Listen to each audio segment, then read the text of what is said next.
Kariguma phibam amatada buffer zone thugainaba honaroidabani. Haukiba June 15 da Laitan Pokpida thokiba thaudok aduga mari leinana Manipur Police ki maikedaigi sengdok warol kaya fongdokrabasu Meitei community amasung media outlet kaya na aranba wafang kaya fongdok libasi yaningde.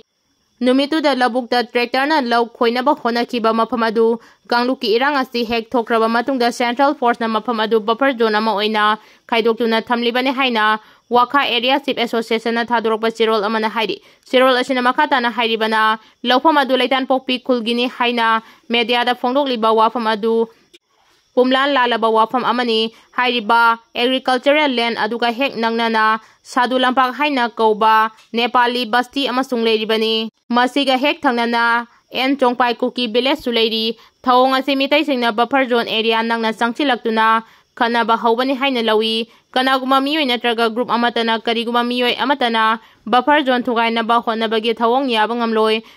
Makhatana asigumba thawong sing assista thaduna pamdaba thawong sing thogalabadi madugi daita sing Laitan Pokpi amasung mafam aduda deploy tawriba Central Force singna pugadabani hairi Irana kapsilakpa misalna Israeli Hospital pungchai chaikhre Irana kapsilakpa misal singna hospital ama amangata thopaga loinana miyoi kaya asopa nangla haina tongan ba media report singna fongdoragli IDF ki warol paladuna agency ki pauna hai Irana kapsilakpa misal singna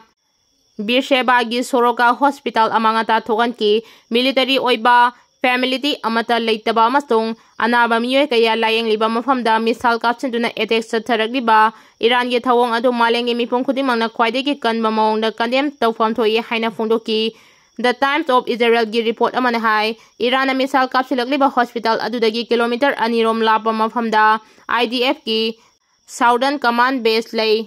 Thaudok aduda miyoi 35 lom asopa nangkre aduba soklaba miyoi sing adu thoidokna khudong thiningai oire hairi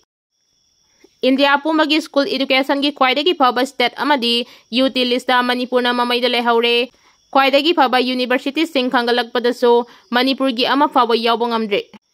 Ministry of Human Resource Development of School Education and Literacy DIEL na pongba lebak asigi school education gi phibang khwaidagi phaba state amadi Union Territory UT gi lista Manipur na mamaida leihwre apunba state kunipan amasung Union Territory nipanda oiriba school education gi phibam yenglaga fonglakpa information grading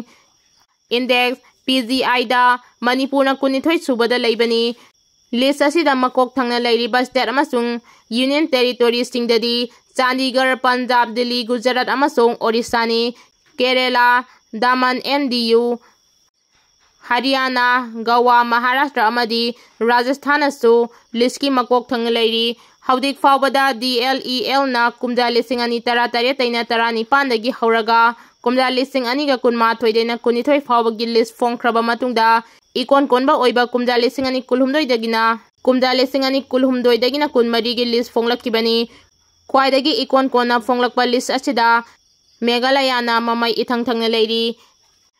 Performance Grading Index da mayai oiramna phai haina lakthorakpa state amatung Union Territory singi manungda Puducherry Himachal Pradesh Andaman and Nicobar Island Tamil Nadu Karnataka amasung West Bengal yauri leibak asigi district pumnamakta oiriba school education gi phibang kumna yengchilaba matungda Union Government ki Department of Education na Performance Grading Index fonglaki maru oiba thorang tarukta yumpham oiraga school education gi phibam karamba thakta leiribagi haibadu lepki haiba thorang taruk adudi outcome effective classroom transaction infrastructure facility and student in timeline infrastructure facility and student entitlement school facility and child protection digital learning and governance process ni apunba point chamri hompoma thoidagina chawnga kun fawba khangba state singi manungda Manipur Telangana Assam Jharkhand Tripura Chhattisgarh Bihar Nagaland Mizoram amasung Arunachal Pradesh yauri point khwaidagi yamna fangba Chandigarh na oire Union Territory asina point lising amagi manungda chatre ka hum fangduna education gi phibam khwaidagi phaba oiri Punjab ta point chatruka kunthra matoi sumna ama Delhi dana point Trashruka kulhumdoi sumna taret fangduna ani suba masung ahum subada leiri US World University Ranking da Kwaidagi Faba University Singi Makok Thangba Lauktorakpada India gi oina University Yankai Mari Yaurabaso Manipur dagi ama fawa yawba ngamdre